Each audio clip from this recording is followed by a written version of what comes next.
Olá, tudo bem? Aqui quem fala é o Carlos, estou aqui mais uma vez para a gente falar um pouquinho de como foi o nosso mês focado aqui nos investimentos, principalmente no mês de junho, já transicionando aqui para o mês de julho. Então, espero que vocês gostem desse conteúdo, que a gente trouxe bastante coisa relevante. Quando a gente olha aí de novo, né, ainda no cenário global, o principal tema ainda foi a inflação. O mundo inteiro a gente vê com uma inflação muito acima do normal. A gente consegue ver nesse gráfico como países que têm inflação historicamente baixa, como o Japão, que tinha inflação negativa, né, deflação, hoje está em 2,5, bem acima da meta deles. Estados Unidos, Espanha, Holanda, a zona do euro, que tinha inflação sempre historicamente perto de 1, 2% ao ano, eles estão tendo esses números ao mês, né? Estão com uma inflação muito próxima do Brasil, muitas vezes 4 vezes o que é estimado para o ano inteiro, já olhando 12 meses acumulados. Então, não está muito diferente do que está no Brasil, é um fenômeno global, a gente consegue ver isso nesse gráfico. E tem sido intensificado, né, agora o combate desses juros, dessa inflação com altas de juros. Né? A gente consegue ver, principalmente agora capitaneado pelos Estados Unidos, antes os emergentes apenas subiam juros, a gente consegue ver nessa barrinha penúltima ali da direita, na coluna, com a maioria das colunas, né, dizendo hike, hike, hike, quer dizer, a maioria dos países subindo os juros, poucos cortando na linha logo do lado, só o Brasil, a Arábia Saudita, Hong Kong e China com a taxa de juros acima da inflação. Os Estados Unidos agora, por sua vez, né, ele começou a aumentar mais os juros, acelerou a sua alta de juros, o que fez com que, né, os mercados reagissem também com uma queda aí de muitos ativos. O Banco Central lá parece ter se tocado que a inflação era mais séria, né, mais firme do que eles estavam achando antes, que o diagnóstico antes era só de uma inflação temporária, né, e aumento de juros nos Estados Unidos significa que muito dinheiro volta para os Estados Unidos, né, para o dólar, sai do mercado de renda fixa, por exemplo. Lá atrás, né, a gente já consegue ver nessa linha verde que começou a ter desvalorizações, a linha azul das ações também já começaram a cair, e agora as commodities, no momento em que a gente começa a ter uma transição desse discurso, né, de que o problema é a inflação, para um outro discurso que é o de uma possível recessão, dado que os Estados Unidos e várias outras economias vão precisar subir mais os juros do que eles esperavam antes, aumentando, né, o impacto sobre as economias, no sentido de que eles vão ter que desacelerar mais a economia do que eles achavam antes. Isso a gente consegue ver pelo mundo inteiro, como mostrado no gráfico, naquela barra, né, anterior.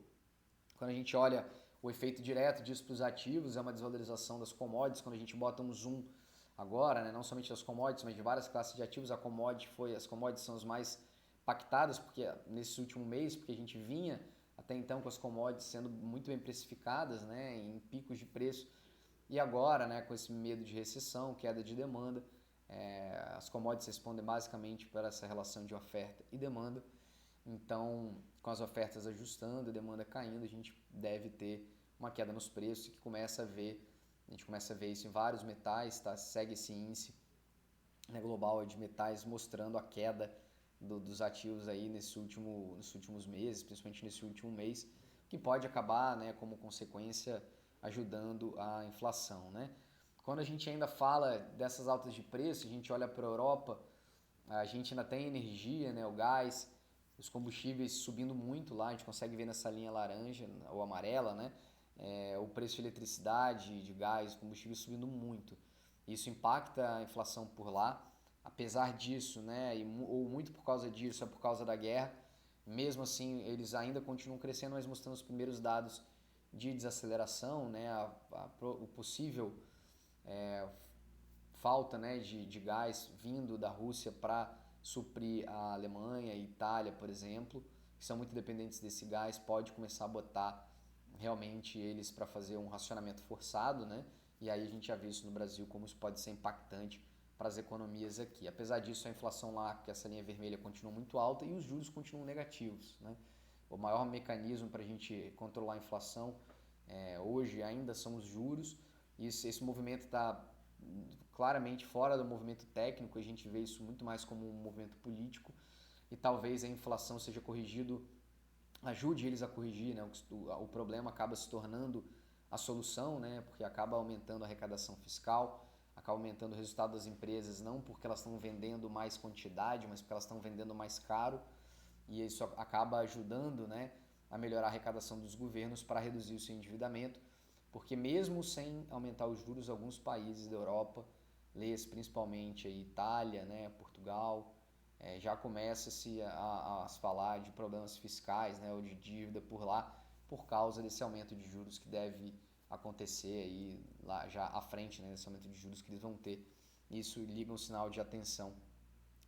por lá, né? Quando a gente muda o discurso aqui, o mundo talvez para a China, né, a gente já vê algo diferente. A China, por causa de todos os lockdowns e políticas que eles adotaram, de incentivos não tão grandes quanto a gente teve lá nos Estados Unidos e na Europa, e assim como em outros lugares do mundo, a gente começa agora a ter uma possível aceleração na China, porque eles estavam, né, em lockdowns muito fortes. A gente consegue ver nesse gráfico a linha azul, Xangai, na linha mais clara, Pequim, como eles tiveram picos de Covid e agora começa a ser controlado. Apesar de alguns lockdowns em algumas regiões, a gente começa a ver esses lockdowns se afrouxarem, a economia da China sendo um possível motor de crescimento de novo, que deve acelerar o crescimento do mundo e não desacelerar como a gente tem visto no restante do mundo, porque lá eles continuam com uma inflação mais baixa, como a gente consegue ver aqui, próximo de 2%, diferente, né, dos outros países que estão mais perto de 10%. Eles conseguem, por causa disso, reduzir os juros, como a gente mostra nesse gráfico à direita, já está no menor patamar nos últimos 5 anos. Eles estão colocando os incentivos lá para a infraestrutura e voltam a falar agora em mais crescimento, né, que pode acabar ajudando o mundo, sendo um motor de crescimento, ainda que a gente consegue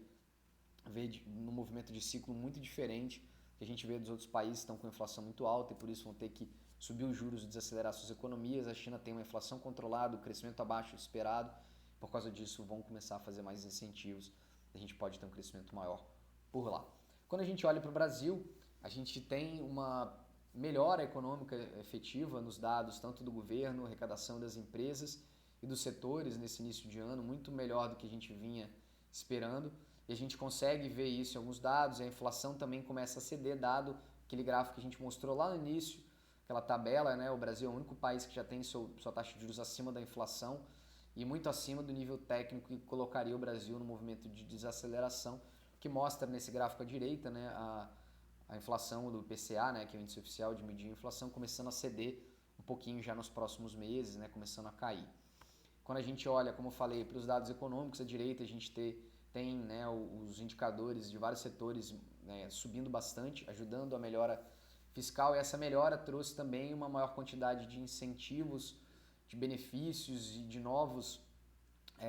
PECs, né, que o governo tem tentado fazer, que ajudam, né, no aquecimento da economia, jogam mais crescimento estimado à frente. O crescimento do Brasil, que no início do ano estava mais próximo de 0, agora está chegando mais próximo de 2, com todas as casas, seja bancos ou assets, projetando um crescimento mais perto de 2% para o Brasil. Melhora para o resultado das empresas, melhora para o governo, no sentido de arrecadação, mas piora por outro lado, que é o lado fiscal, o lado das contas públicas, que pode piorar o nosso endividamento. Isso ficou bem claro no nosso mercado aqui no mês de junho, com as taxas de juros no mercado financeiro, juros futuros, né, subindo muito, que acaba impactando os investimentos. Essas taxas de juros futuros são muito impactadas pela capacidade do governo de pagar a sua dívida lá na frente, né, que é o juros futuro, né, ou seja, como que o governo vai conseguir pagar, né, o seu endividamento, o preço que ele precisa pagar para ter o dinheiro mais a longo prazo nesses empréstimos. O pessoal começa a pedir mais dinheiro, dado que o governo está gastando mais, e tem uma piora, né, no lado fiscal, né? Então a gente consegue ver isso no lado direito, com a projeção de endividamento elevando no Brasil nos próximos anos, e a gente viu isso impactando os preços dos ativos, dólar subindo e bolsa caindo, né, ainda reforçado por um aumento maior de juros nos Estados Unidos, que aumentou, né, o fluxo de dólares para os Estados Unidos, e um pouco da incerteza frente aos dados econômicos. A gente começa a chegar agora aqui no Brasil, por causa disso, em patamares muito depreciados dos ativos locais. Mesmo com a melhora que a gente vem tendo na economia, a gente vem tendo nas empresas, os preços têm sido desvalorizados, tanto por um movimento de migração para renda fixa, que aí é um movimento muito mais de resgate. Os gestores de fundos são forçados a resgatar não porque eles querem, mas porque é necessário para cobrir os resgates solicitados pelos clientes. E a gente começa a ver a Bolsa Brasileira barata sobre qualquer ótica que a gente consegue olhar, seja olhando ela mesma no histórico, seja comparado com seus pares. Isso fica bem claro nesse índice que a gente gosta de comparar bastante, que é o preço-lucro. Quanto menor, melhor. A gente vê ele nas mínimas históricas dos últimos 20 anos, que é o que a gente consegue ter nesse gráfico, mas se a gente puxar mais para trás, a gente consegue ver ele ainda muito descontado. Como poucas vezes a gente viu na história, se coloca um potencial de ganho nos ativos locais muito forte,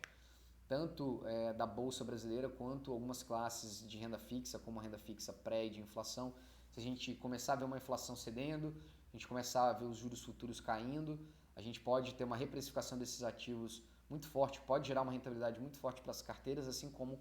por causa dos títulos renda fixa, assim como também para os ativos em bolsa. Uma leve melhora local de percepção dos investidores pode levar a uma boa melhora. A gente começa a entrar num patamar de certa irracionalidade nos preços, né? Então a gente tem uma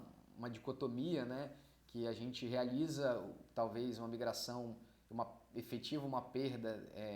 que seria temporária, de uma volatilidade temporária dos investimentos, tornando essa volatilidade algo definitivo na carteira, ou a gente mantém essa volatilidade e mantém o potencial de ganhos nas carteiras, né? Dado que a gente tem hoje um CDI correndo alto, mas também um potencial de ganho futuro dos ativos locais muito alto, dado que eles estão muito depreciados. A gente volta àquela máxima, né, de tem que comprar na baixa e vender na alta, e que o mercado ele se movimenta, assim como Keynes fala muito disso, um dos grandes economistas do nosso século passado, e também Warren Buffett, que a gente parafraseia tanto, né, que o mercado ele se movimenta em movimentos de um maníaco depressivo ou compulsivo, né? Ele vai dos excessos de euforia aos excessos de medo, né? Muito rápido, e a gente parece estar chegando num movimento desse mais irracional perto dos medos, o que torna não só importante a gente olhar para os fundamentos, mas também o impacto que isso tem no próprio humor dos investidores, né? Porque às vezes cai não porque o fundamento piorou, mas simplesmente por uma piora do humor dos investidores, que a gente debate um pouquinho também na nossa carta, e a gente tenta sempre aqui do nosso lado se basear um pouquinho na parte mais técnica, ajudando a olhar a relação risco-retorno desses ativos, e o que a gente vê os ativos locais com uma relação de risco-retorno bem atrativa, podendo fazer, né, com quem tiver paciência para esperar, passar esse momento mais turbulento, mesmo com o CDI um pouquinho mais alto, pode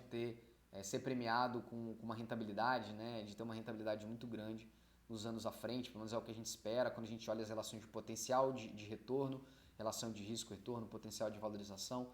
Então, nesse sentido, poucas vezes na história, pelo menos na história recente do Brasil, nesses últimos 20, 30 anos, a gente vê esses patamares de preço que a gente chegou aqui, né, nesse momento. Tá?